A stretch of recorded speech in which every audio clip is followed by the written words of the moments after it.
My name is Imam Kareem al-Hussein. For most of my life, I was known not only as a teacher of Islam, but as a defender of it. I was born in Cairo, studied at Al-Azhar University, and preached in mosques for over 30 years. My life was structured, devout, and deeply immersed in the Quran. I believed I knew truth, absolute and unshakable. 5 times a day, I called others to prayer. I studied the hadiths, led community charity, and was considered a pillar of my religious community. I never doubted Allah. I never questioned the teachings passed down through centuries. My family, generations of imams, were proud. But something stirred in me in the quiet of the night. A gnawing feeling that there had to be more, something missing in my relationship with God. I buried it beneath ritual, beneath certainty. Until the day I died. It happened suddenly. A heart attack. One moment I was reciting Surah al-Fatiha, and the next, I was gone. But death wasn't an end. It was a beginning. What I saw, what I experienced, and who I met on the other side, it changed everything. And when I returned, I came back not as an imam, but as a witness. A witness to the living Christ. Darkness and the descent. I remember the moment I slipped away. There was no pain, only a weightless silence.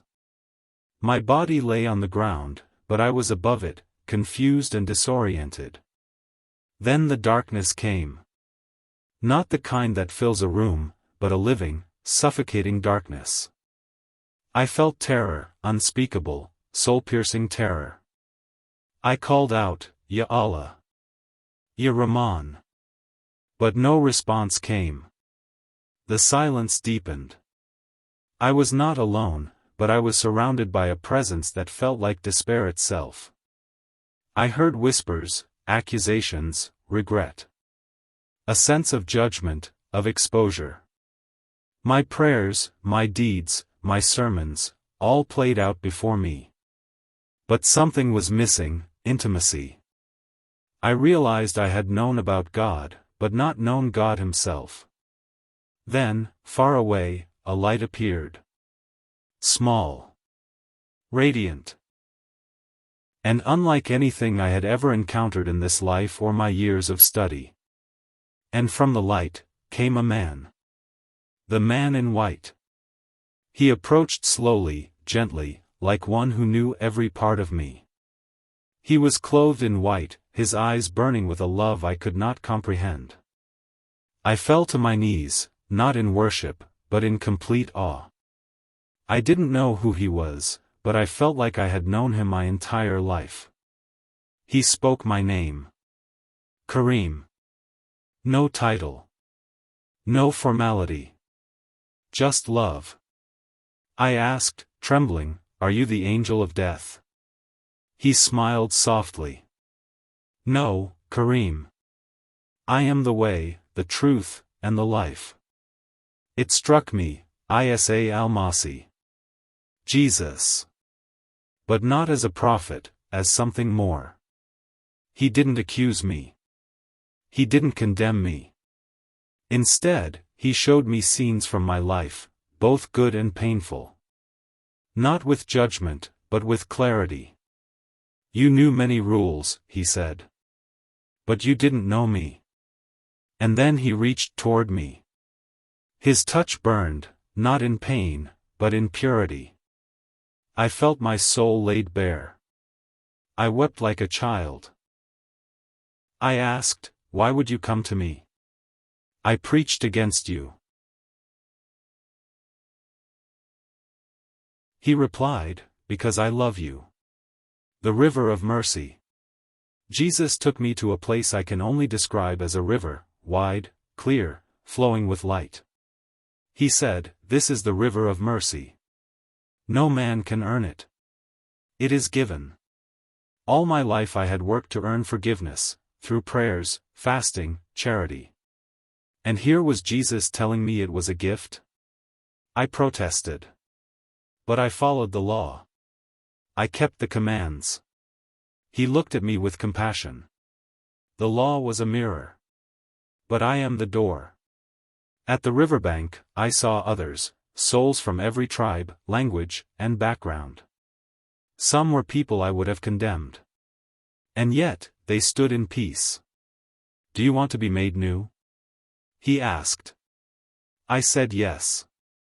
Not just with words, but with everything in me. And as I stepped into the river, something left me, shame, fear, pride.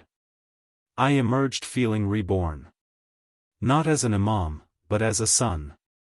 And he said, you must return. They need to know. The return to the body. I did not want to leave. But Jesus said, I have sheep not yet in the fold. Tell them what you've seen. Speak not as a scholar, but as a witness. In a flash, I was falling, racing back through layers of existence, sound, and sensation. I awoke in a hospital room. Machines beeped. Nurses gasped. I had been dead for 7 minutes. My body was weak, but my spirit burned with fire. My first words to my wife were, I met him. Jesus. He is alive. She was stunned. Confused. So was I. But I could not unsee what I had seen. My mosque colleagues were furious. I was stripped of my title. Labeled an apostate. My family disowned me. But I had peace. Because I had met the Prince of Peace.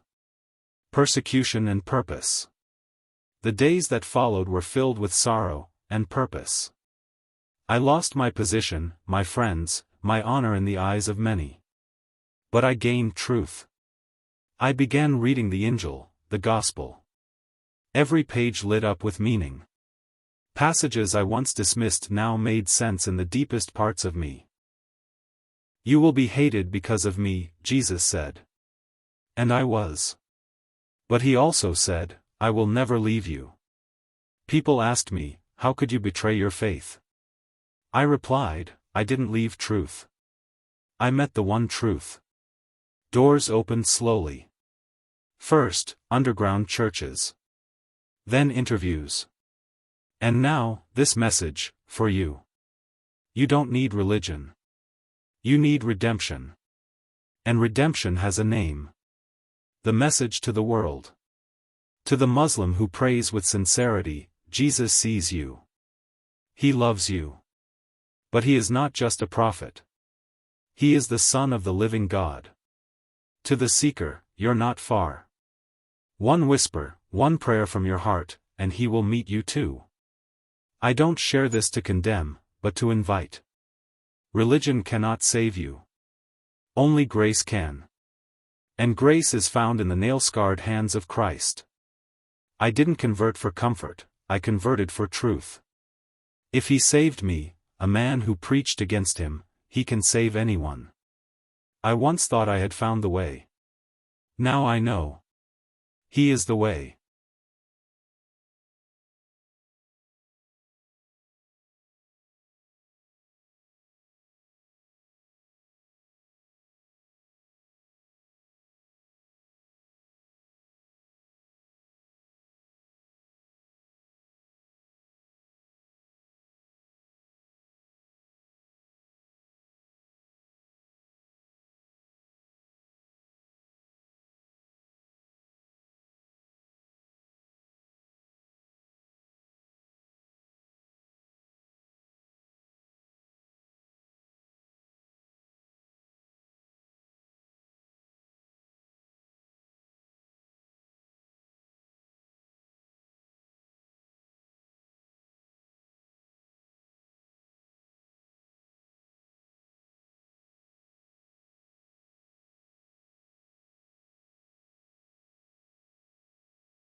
A new life begins.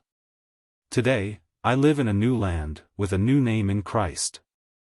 I no longer preach sermons from the minbar, but I share the gospel in cafes, homes, and online. People listen, not because I am wise, but because I was blind, and now I see.